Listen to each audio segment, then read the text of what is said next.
There are 4 huge mistakes that people are making with their ISAs. If you're new here, I'm a qualified accountant with over 10 years experience working for some of the leading UK tax practices.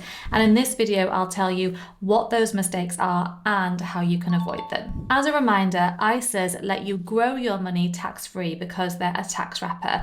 And that means that any returns you make on the money invested on your ISA is free from tax. Mistake number 1 is only using a cash ISA. This is one of the biggest mistakes that people make when it comes to their ISA, and that's playing it too safe. And I'll explain what I mean. So according to this data from HMRC, in recent years, the vast majority of ISA accounts that have been opened are cash ISAs.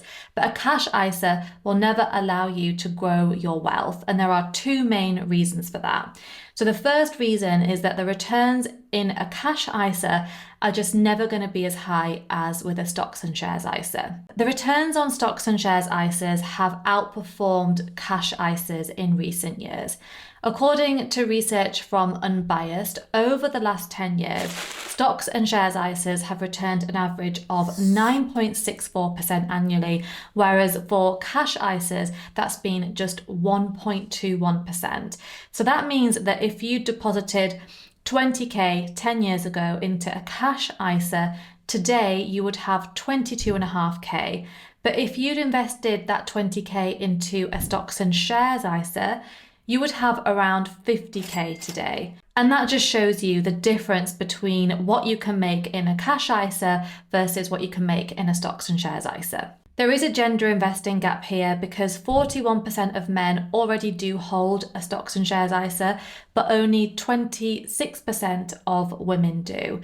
And that reflects the gender investing gap as a whole, which research says is because women are less confident when it comes to investing, and they also have a more risk-averse attitude. But don't forget that if you're not investing in the stock market, you're likely to have less money in retirement and you're less likely to become financially independent. And the second reason a cash ISA isn't always the best answer is because of the personal savings allowance. So most taxpayers in the UK are basic rate taxpayers, 90% in fact. And as a basic rate taxpayer, you can earn up to £1,000 of interest before you start having to pay tax on it. And that means that a cash ISA is not relevant for most people because they're not going to have to pay tax on their interest anyway. Interest rates have been rising, and at the minute interest rates on savings accounts are around 4%.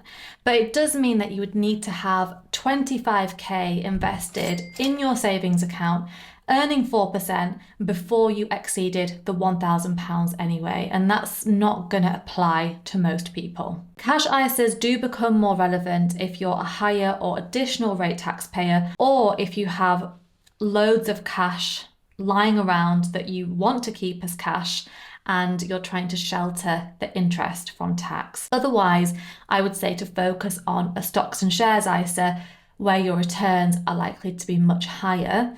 But don't forget that you can have both. You can have a cash ISA and a stocks and shares ISA. Mistake number 2 is not making the most of your kids' ISA allowance. You can invest up to 9k a year for your child, and they can access that when they're 18. And that could be a huge difference for them. It could mean that they can pay off all of their higher education without taking on debt, or maybe it will help them buy their first house. To illustrate the difference it could make, let's say that you invest £9,000 for your child from the moment they're born up until they're 18. Assuming you made an 8% return on a stocks and shares ISA, your child would have over £300,000 on their 18th birthday. I'm using 8% because, as we already said, the average stocks and shares ISA has achieved 9.6% over the last 10 years. So I'm just using 8% to be prudent. So you can see with a return like that, how that would comfortably pay off your child's education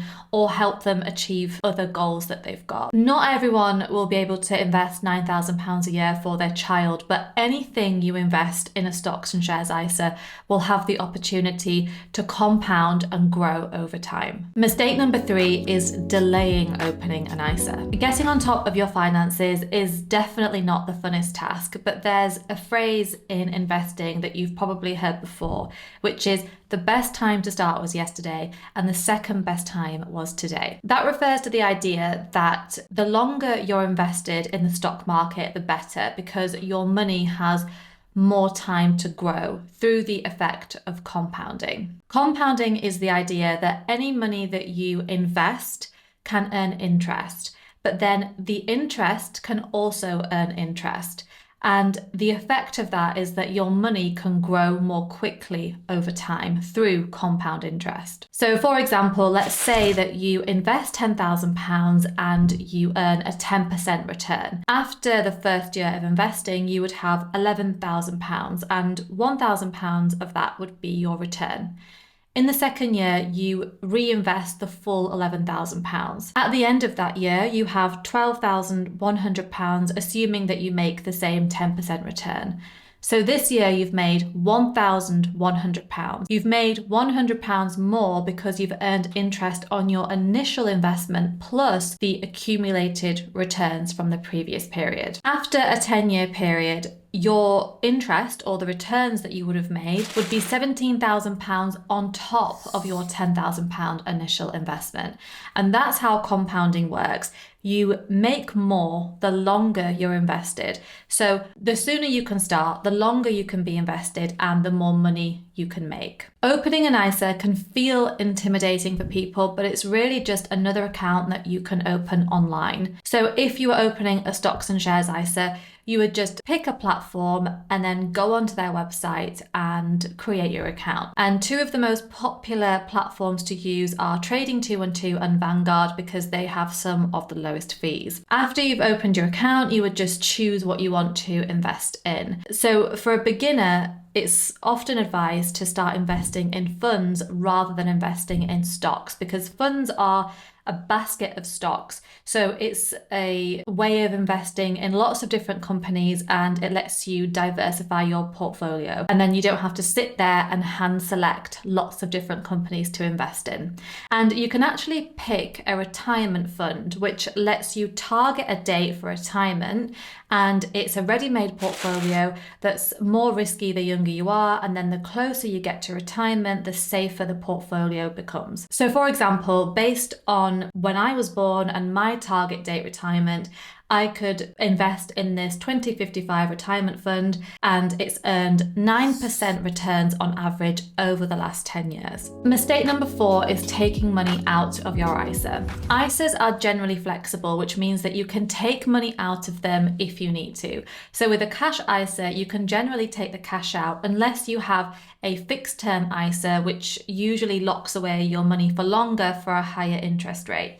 But with a stocks and shares ISA, you could sell some of your shares and then take the cash out. But when you take money out of your ISA, it is going to have a significant impact on the returns that you can make. And it all comes back to the idea of compounding returns, because the smaller your initial investment, the less the returns are going to be on that investment, and then the less the returns are going to be on the accumulated interest. So let's say that you have £50,000 invested in a stocks and shares ISA. Let's assume that you're going to make an 8% return on that in a year. So at the end of the year, you'll make around £4,000. But let's say that you decide to take out £20,000 out of your ISA to pay for a renovation project in your house. So at the start of the tax year, you're actually now going to have £30,000 and that will earn 8% returns. So you will have actually only made around £2,400 at the end of the tax year. So that illustrates the difference in 1 year, but don't forget that that will have knock-on effects on future periods because you're now working with a much smaller investment. So it all comes back to this idea of compounding, and for compounding to work the best, you need to be invested for as long as you can, which means starting today. And then you need to leave your money invested and not be tempted to take out money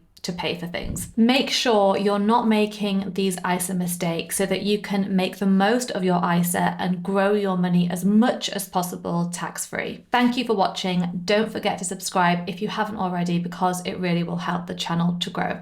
See you next time.